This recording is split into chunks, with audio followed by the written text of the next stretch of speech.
Hey everybody, it's Emilia. It's the end of March, and my 2021 case study that I'm calling my MEGA site is now 3 months old. It's also basically the beginning of April, which is pretty much the anniversary of when I started my previous case study site playlist in 2019. I thought that it would be fun, and I don't know why I thought this would be fun, but to go back and watch my 3-month video, take a couple of notes, and then compare where I am now in this new site to where I was then at 3 months in 2019.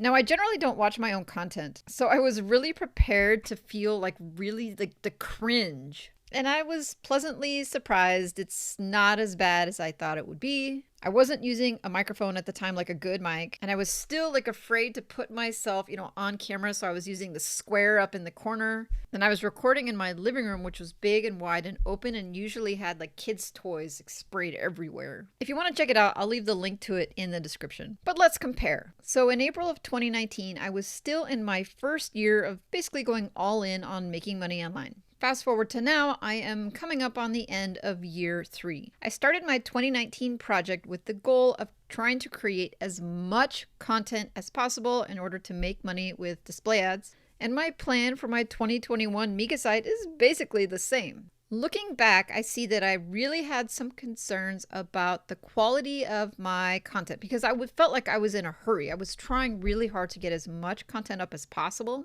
And I still have those worries today with the site that I'm working on now. And maybe the takeaway from that is that that is a good thing. We should always be concerned about the quality of our content and always be striving to make it basically as good as we can. My goal with my 2019 site was to get 100 posts a month. Well, my current site, I'm aiming usually between 30 and 40. And why is that different? Well, I learned on my 2019 site how important it was to pace myself. I can crank out 100 posts a month. I could do it. But after a couple of months, I'm worthless. I plan to focus on my 2021 site for at least 12 months if I can make it happen, if I can stay focused on it, and that's the goal. And one of the strategies to do that is just not to burn myself out by trying to crank out too much at once. So where was I by month 3 in my 2019 site? At that point, I had 191 posts published. Compare that to my 2021 site, which has only 92 posts. On the 2019 case study site at 3 months, I had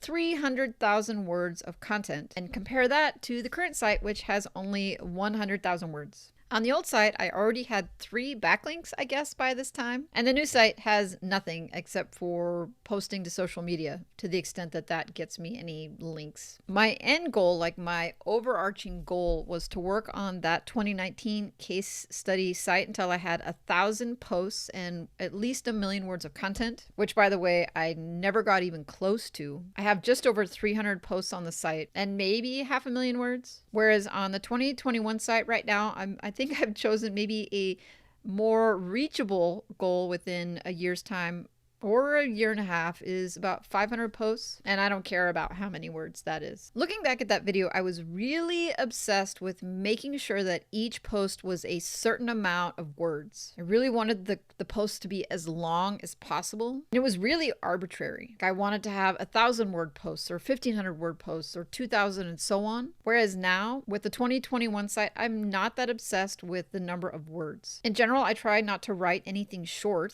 super short, less than 500 words. But at the same time, I don't try to push to 3,000 or 4,000 words for an article if it doesn't seem like it needs it. I'll search the keyword in Google and then just go check the top search results. If the top 1, 2, 3, 4, 5 have 10,000 words as the article, that's probably just not something I'm going to write on. At month 3 with the old site, I was approved for AdSense, but I basically was committed to not running ads at all. I was basically doing no monetization and no work for affiliate offers or anything. With the new site here in month 3, I am already approved for AdSense and already set up with Ezoic, and I've been running ads for the past month. And overall, the site has earned, I think, $11 so far. But the fun part is comparing the analytics. So where was the old site at month 3 versus the new site at month 3? So the old site with almost 200 posts and 300,000 words was averaging between 10 and 15 page views a day and was averaging between between 350 to 400 page views a month. So in March, the new site averages between 30 and 40 page views a day. And actually in the last 7 days, the average has been over 50. And I actually had a 1,000 page view month here in March, which is really cool. Google Analytics 4 said I also had over 800 users to the site for the month of March. So it's really hard to compare apples to apples, right? Because these websites are in different niches, targeted different kinds of keywords. But at this point, I have less than half of the content, and I am getting more than twice the traffic at the same time frame within the first 3 months. And now comes the fun part, like speculating or riffing on what it is that I think that I actually learned in the past 2 years. Or what am I actually doing that's different? Well, I'm definitely doing keyword research differently. Not only is the strategy different, but also my decision on whether or not to write for a keyword, I'm just doing it differently. I've been pretty open about what I think the failures or the faults were with my 2019 site, and I've tried really hard with this 2021 version to rectify that. I really think that topical relevance was a problem with the 2019 site. Most of the articles that I wrote for the 2019 site, I felt like they fell within the niche, the broad niche that the site was about. But for the most part, they couldn't necessarily relate to each other. As interlinking seems to become more important, basically have a site where there are a lot of articles that just have nothing to really link to that are relevant to them. So with the new site, I go out of my way to plan my articles in bunches so I at least have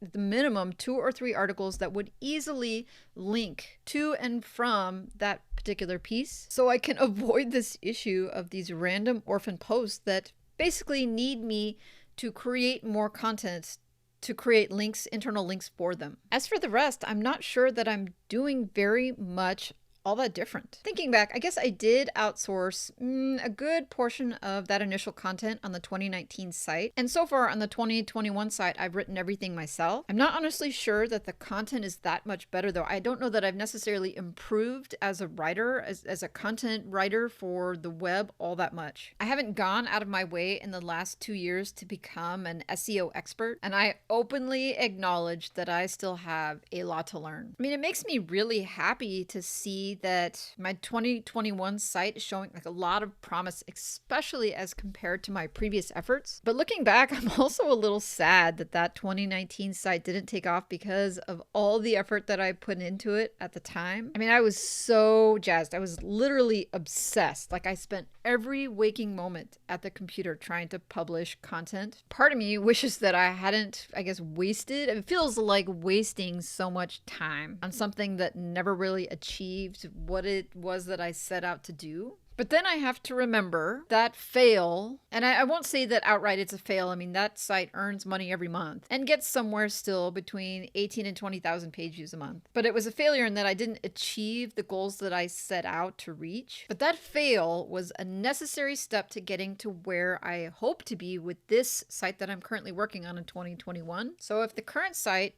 does really well, it'll be really hard to regret that other experience because it was a necessary step for me to succeed on the next site. So if I could go back to my 2019 site and do anything different, what would I do? Well, first, I would probably publish content more slowly. I wouldn't be as obsessed with trying to crank things out, and I would focus more on learning how to create better content. And while people really push outsourcing, I would probably wait. I would wait to hire writers until I knew what a really good blog post should look like so that I could supervise them and direct them to produce what it is that I wanted for my site. So I don't want to say that outsourcing was a failure or that those writers weren't good. I think the failure is with me because I didn't know at the time what sort of direction was needed. And ultimately, it may be that all that content was fine and the problem was also me in that I didn't give them the right articles to write about because I wasn't necessarily thinking a ton about topical relevance. So if you want to catch either of my month 3 videos for the 2021 site or the 2019 site, you should see both on the screen right now.